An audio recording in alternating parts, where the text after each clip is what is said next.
GHMC 96వ ward BC కాలనీలో doctor Ambedkar సేవా సంఘం ఆధ్వర్యంలో బాబాసాహెబ్ అంబేద్కర్ 135వ జయంతి వేడుకలు ఘనంగా జరిగాయి.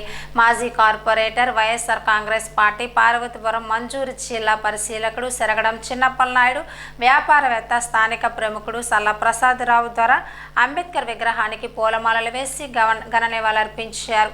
అనంతరం కేక్ కత్తిరించి స్థానిక నాయకులు, కార్యకర్తలు, మహిళలకు ఆప్యాయంగా తినిపించారు. ఈ సందర్భంగా నాయకులు మాట్లాడుతూ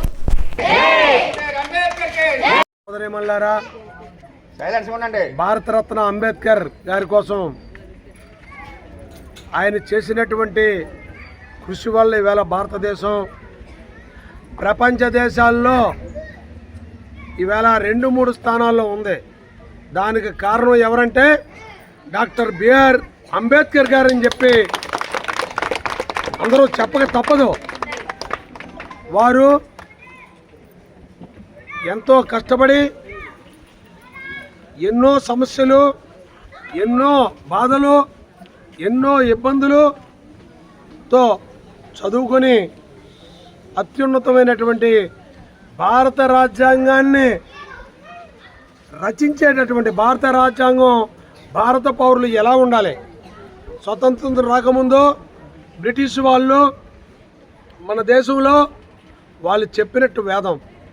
మనకి మతం హక్కు లేదు, కొనుగోలు హక్కు లేదు, జీవించే హక్కు లేదు, మాట్లాడే హక్కు లేదు, పత్రికా స్వాతంత్రం లేదు.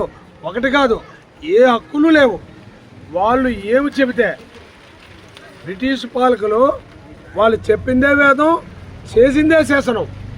అటువంటి పరిస్థితిలో మహామేధావైనటువంటి అంబేద్కర్ గారు భారత రాజ్యాంగాన్ని ఇంకొక 100 సంవత్సరాల తర్వాత భారతదేశం ఎలా ఉండబోతుంది, భారతదేశ స్థితిగతులు ఎలా ఉంటాయి, దానికి తగ్గట్టు ఆలోచన చేసి ఈ భారత రాజ్యాంగాన్ని మనకి అందించినటువంటి మహానుభావుడు. అటువంటి వ్యక్తి ప్రపంచంలోనే అరుదని చెప్పి మీకు నేను తెలియజేస్తున్నాను. ముఖ్యంగా మన భారత రాజ్యాంగం తాలూకాది హరిజన గిరిజన వర్గాలకే కాకుండా బడుగు బలహీన వర్గాలకి, మిగతా అన్ని వర్గాలు కూడా ఈ రాజ్యాంగం ఉపయోగపడే విధంగా ఈ మన రాజ్యాంగం వల్ల ఇవాళ మన దేశం ఎంతో సస్యశ్యామలంగా ఇటు ఫైనాన్షియల్గా కానీ అటు అన్ని రంగాల్లో కూడా అభివృద్ధి చెందడానికి కారణం మన భారత రాజ్యాంగం అని చెప్పి మీకు నేను తెలియజేస్తున్నాను.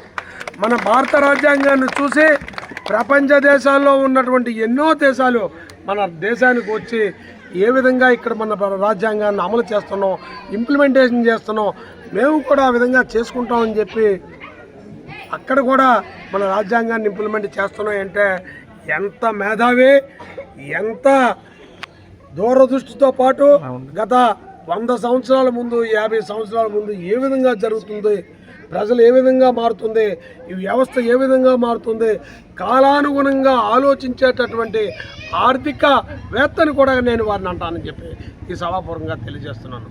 అటువంటి వ్యక్తి ఈవేళ జన్మదిన వేడుకల్లో పాల్గొన్నందుకు నాకు ఎంతో సంతోషంగా ఉంది. ఈ కార్యక్రమాన్ని ఏర్పాటు చేసినటువంటి ఈ అంబేద్కర్ కాలనీలో ఉన్నటువంటి నాయకులు, పెద్దలు, సోదరులు, సోదరిమణులు అందరికీ హృదయపూర్వకమైనటువంటి ధన్యవాదాలు, నమస్కారాలు తెలియజేస్తూ సెలవు తీసుకుంటున్నాను.